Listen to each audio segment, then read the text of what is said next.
말씀은 누가복음 14장 25절에서부터 35절입니다.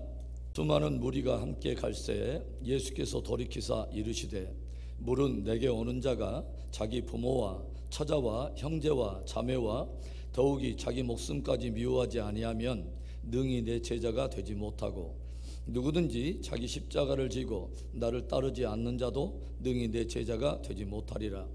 너희 중에 누가 망대를 세우고자 할진대 자기의 가진 것이 준공하기까지에 족할는지 먼저 앉아 그 비용을 계산하지 아니하겠느냐?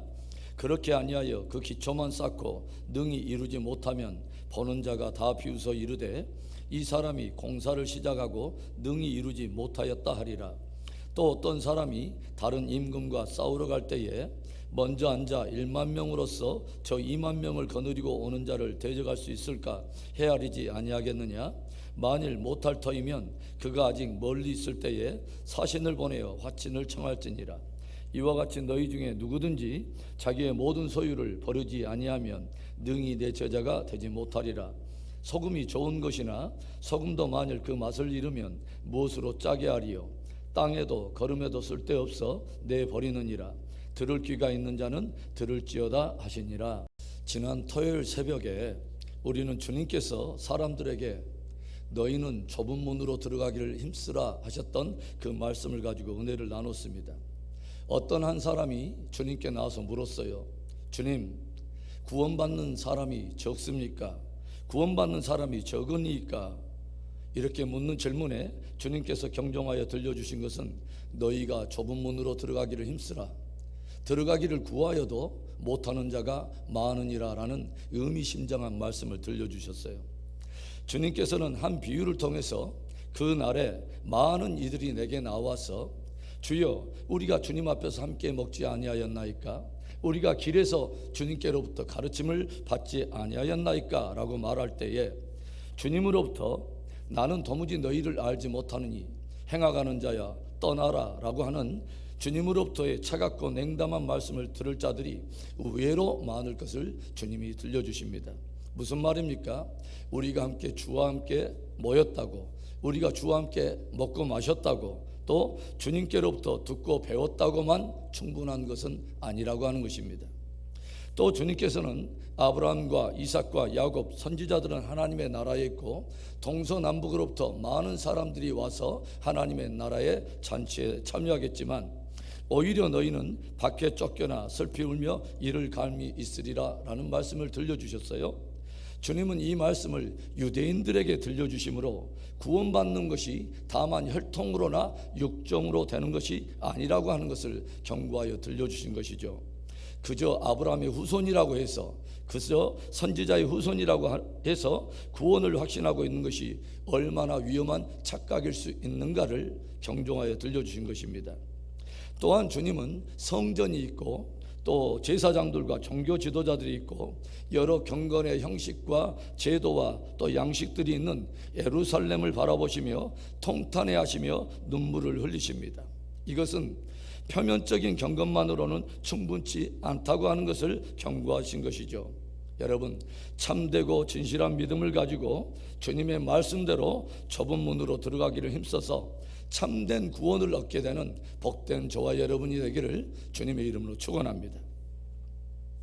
오늘 주님께서는 당신에게 나오는 수많은 무리들을 향해서 제자로서 갖춰야 될 자세와 조건을 몇 가지 도전하세요. 진실로 주님을 따르는 참된 제자의 조건, 참된 제자의 자세는 무엇일까요? 첫째로는 자기를 부인하며 삶의 우선순위를 바르게 하는 것입니다. 26절의 말씀을 보겠습니다. 물은 내게 오는 자가 자기 부모와 처자와 형제와 자매와 더욱이 자기 목숨까지 미워하지 아니하면 능히 내 제자가 되지 못하고, 오늘 주님은 무릇 주님을 따르는 자가 부모와 처자, 형제, 자매, 더 나아가서 자기 목숨까지 미워하지 않으면 제자로서 합당치 아니하다라고 들려주세요. 주님은 제자들에게 철저한 자기 부인과 더불어서 주와 및 진리 말씀에 우선순위를 항상 두어야 할 것을 도전하신 것이죠. 하나님께서 아브라함을 부르실 때에 주님은 아브라함에게 이렇게 말씀하십니다. 너의 본토 친척 아비 집을 떠나서 내가 내게 지시할 땅으로 가라.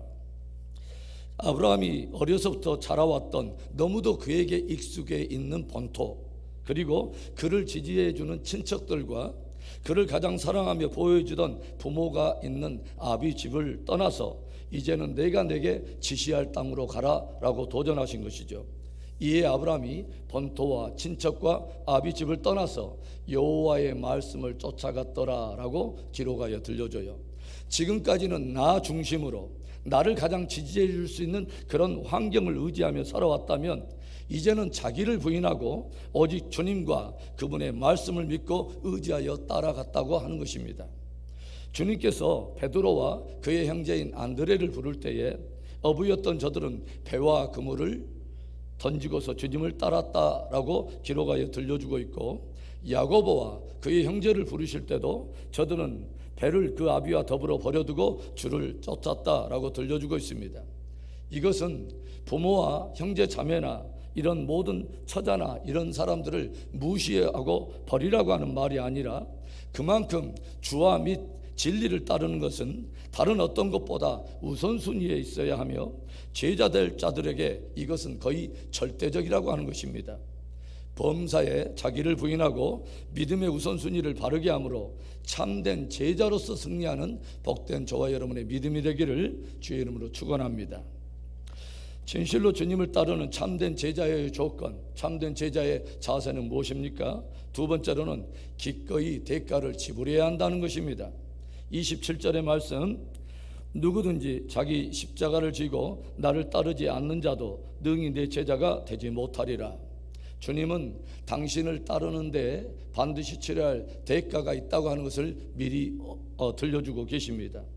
여러분, 십자가 하면 여러분 무엇을 생각하세요? 십자가가 무엇을 말하는 것입니까? 헌신입니다. 그리고 희생입니다. 죽음입니다. 주님은 당신을 따르는 데 있어서 헌신과 희생이 요구되며 때로는 생명까지도 내어놓아야 할 것을 들려주신 것입니다. 제자들이 이런 헌신과 희생과 죽음이 요구됨에도 불구하고 이것을 모든 것을 불수하고 주와 및 그분의 진리를 따랐던 것은 말 그대로 그분이 주님이셨기 때문입니다. 말 그대로 그분의 말씀이 진리였기 때문입니다. 이것 때문에 주의 제자들이 모두 순교의 이슬로 사라져갔고 자기들이 져야 될 십자가를 기꺼이 지고 주님을 따른 것입니다. 주님은 의미 있는 두 가지 비유를 우리에게 들려주세요. 이 비유를 들려주시면서 기꺼이 십자가를 지면서 제자의 삶을 살 수 있는가를 스스로 한번 판단해 보라고 우리에게 도전하십니다. 어떤 비유입니까? 누군가가 망대를 건축할 때에 자기의 가진 것이 이것을 준공하기에 충분할 것인가 아니면 부족할 것인가를 먼저 앉아서 그 비용을 계산해 보지 않겠느냐는 거예요. 이것을 먼저 계산하지 않고서 공사를 섣불리 시작했다가 그 기초만 쌓고서 완성하지 못하면 사람들로부터 비난과 조롱을 받게 될 거라고 하는 거죠. 또 주님이 들려주신 비유가 무엇입니까?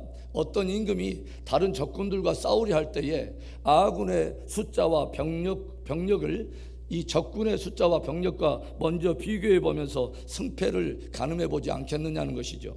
그래서 현저하게 아군의 병력과 숫자가 너무 턱없이 부족할 때는 아직 적군이 멀리 있을 때에 그들에게 사신을 보내어 화친을 청하는 것이 참된 지혜가 아니겠느냐라고 들려주고 있는 것이죠. 여러분, 왜 주님께서 지금 이런 비유를 이 사람들에게 들려주셨을까요? 먼저는 우리 안에 있는 믿음이 진짜 믿음인가를 한번 감검해 보라는 것입니다. 그저 체면과 습관을 따라 신앙생활을 하지 말고 진실로 내가 따르는 예수가 주님인가, 그리고 그분의 말씀은 내가 모든 대가를 치르면서도 따를 수 있고 따라야 될 참된 진리인가를 한번 깊이 감검하고 이것을 확증하라는 것입니다. 그리고 과연 그렇다면 내가 기꺼이 치러야 할 그 대가는 무엇인가를 또한 감검하여 그 믿음을 준비하라는 것입니다. 이것을 깊이 계산해보고 확정하지 않고서 그저 체면 때문에 또 익숙해진 습관 때문에 그저 분위기 때문에 따라가다가 결국 그분 때문에 또 그의 말씀 때문에 어떤 대가와 희생을 치러야 할 때 믿음을 선뜻 배반한다면 다른 사람들로부터 수치와 조롱을 당하지 않겠느냐는 것입니다. 하나님 나라에 관한 복음이 흙이 얇은 돌밭에 떨어졌다고 하는 것에 대해서 주님께서 들려주신 해석이 무엇입니까? 말씀을 들을 때는 즉시 기쁨으로 받다가 말씀으로 인해 환난을 당할 때 즉시 무너지는 자요 라고 들려주지 않습니까? 여러분, 저와 여러분에게는 예수님이 진정한 하나님의 아들이요 참된 구원자이십니까? 그렇다면 그분이 참된 구원자가 되시며 그분이 들려주신 말씀이 진리라면 그분을 따르고 또 그분의 진리 말씀을 따르는 데 있어서 요구되는 모든 대가를 치를 준비가 되어 있습니까? 진짜 그분이 주님이시기 때문에, 그리고 그분의 말씀이 진리이기 때문에 기꺼이 모든 것을 대가로 지불하고 그분을 따라가는 제자로 승리하기를 주의 이름으로 축원합니다. 진실로 주님을 따르는 참된 제자의 조건, 참된 제자의 자세 무엇입니까?